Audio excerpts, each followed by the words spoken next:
friends, this is Mr. Gallagher saying hello Brian Hawks. Hello Brian Hawks. Hello Brian Hawks. Okay, a book I have today to read for you is another book I got at the Seattle Public Library when the libraries were getting ready to close last spring. I looked at the spine of the book on the shelf. It said, "No matter what."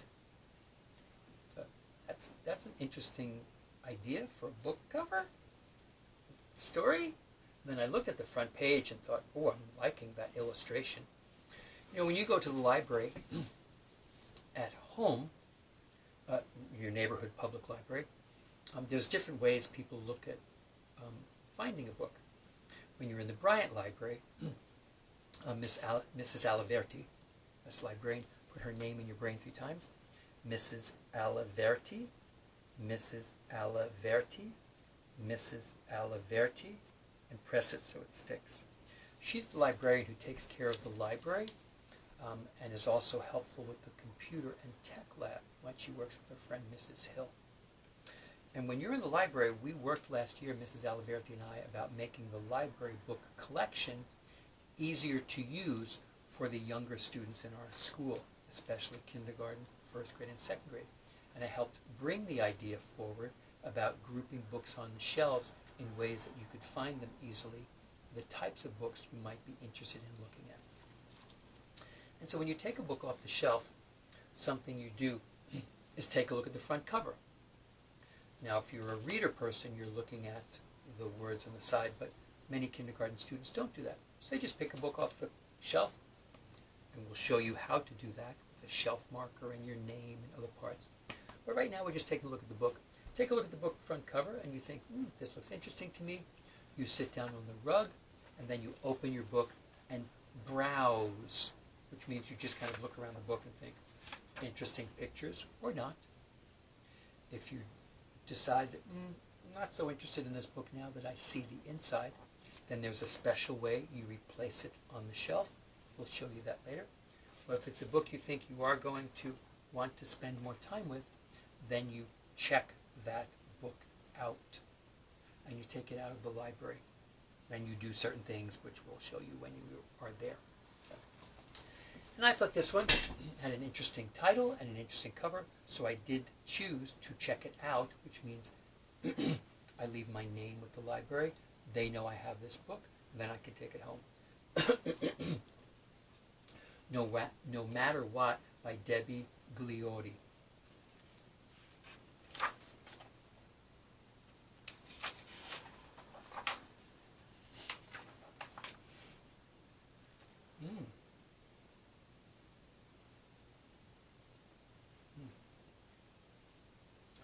Now, as we're looking at books, we do and think different things.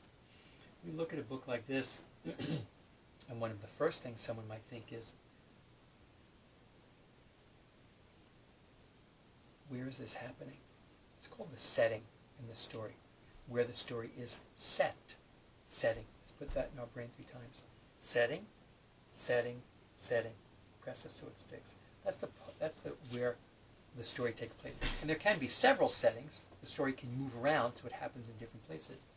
But I look at this and I think, city story, like Seattle is a city, or a country story. When you look at that, what are you thinking, city or country story? Yeah, I'm too. I'm seeing ducks in a pond and sheep in a paddock. Is that just for horses? In a field, no other houses around, no other people. Looks like a country story. It's just an observation I make. Looking at the expression, it's a little sad, lonely, worried. Tall one, maybe parent, is going into the house. Let's see. No Matter What by Debbie Gliori. And it's dedicated for my children forever, no matter what. Small was feeling grim and grumpy. Those 2 words start the same. Grim, grumpy. It's like mom or dad's on the phone. Arms folded, frowny face.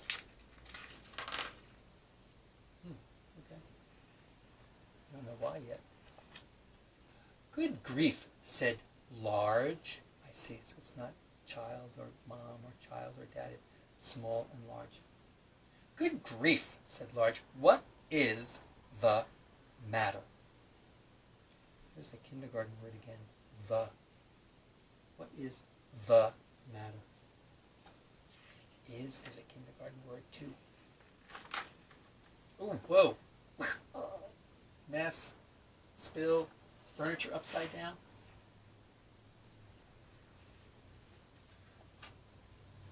I'm grim and grumpy, said Little Small, and I don't think you love me at all. Oh, rhyming. Small and all. I think you would say small and all. Oh, Small, said Large, grumpy or not, I'll always love you no matter what. Ought, not what. Does that seem like a character seem younger than you, or the same age, or older, looking at the behavior so far? Yeah, I think it feels like a littler kid. If I were a grumpy grizzly bear, would you still love me? Would you still care? Of course, said Large, bear or not. I'll always love you, no matter what.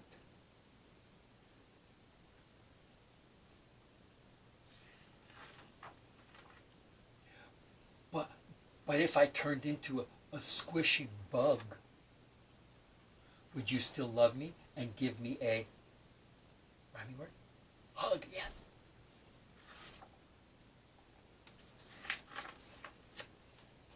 Of course, said Large. Bug or not, I'll always love you, no matter what. It's a pattern. A pattern is something that repeats. So this is a pattern story because Small becomes an animal, uses rhyme, asks a question, and Large responds the same each time. I'll always love you, no matter what. No matter what, said Small with a smile. What if I were a crocodile?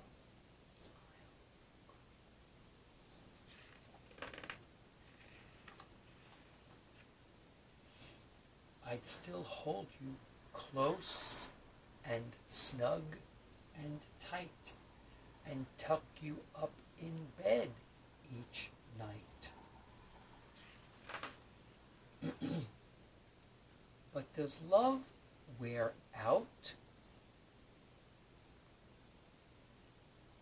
That's a very tender, thoughtful question. He's definitely younger than us to ask a question like that, but it's kind of brilliant. Does love wear out?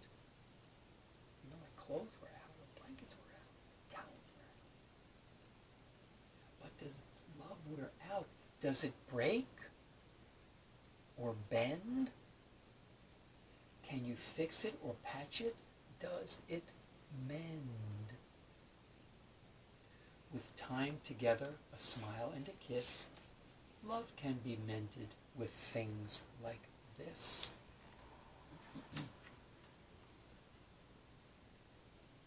But what about when you're far away? Does your love go too, or does it stay? These are really thoughtful questions and sentiments. Does your love go, or does it stay when someone leaves? Look up at the stars. They're far, far away, but their light reaches us at the end of each day. It's like that with love. We may be close, we may be far, but our love still surrounds us wherever we are. There's the nighttime picture to go with the daytime picture.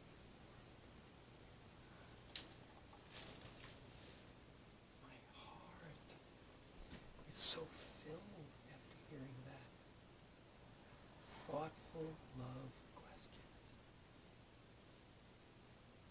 Matter What by Debbie Gliori. Now the writing task I'd like you to take on today is thinking about the word that came up in this book and this story so often. It's a word you've heard before, I definitely know. And a word you might have even written before. Do you think you know what word I'm writing?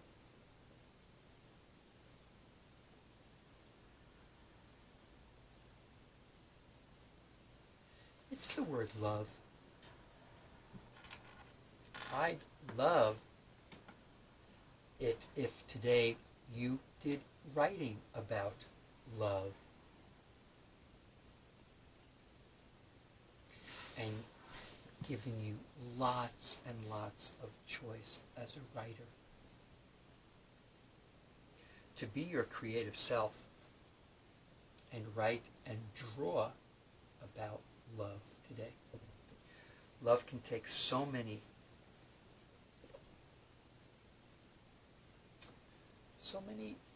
versions, so many looks, so many feels, so many sounds.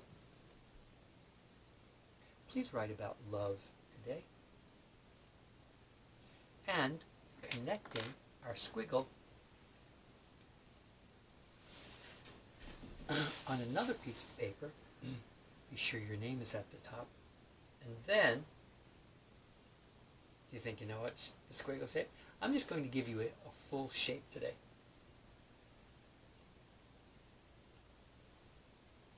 A heart shape. When we study shapes in kindergarten, it's called geometry. Let's put that in your brain 3 times. Geometry, geometry, geometry. And press it so it sticks. We usually study that around February, month of February, which is also Heart Month because that's the time when we celebrate Valentine's Day in class. And so the study of shapes is called geometry. It's a type of math. And what I'd like you to do is to draw a black heart shape and then make that be your creative picture for today. So many connections today. The book, writing about love, drawing with the heart. Thanks, everybody. Bye, Brian Hawks.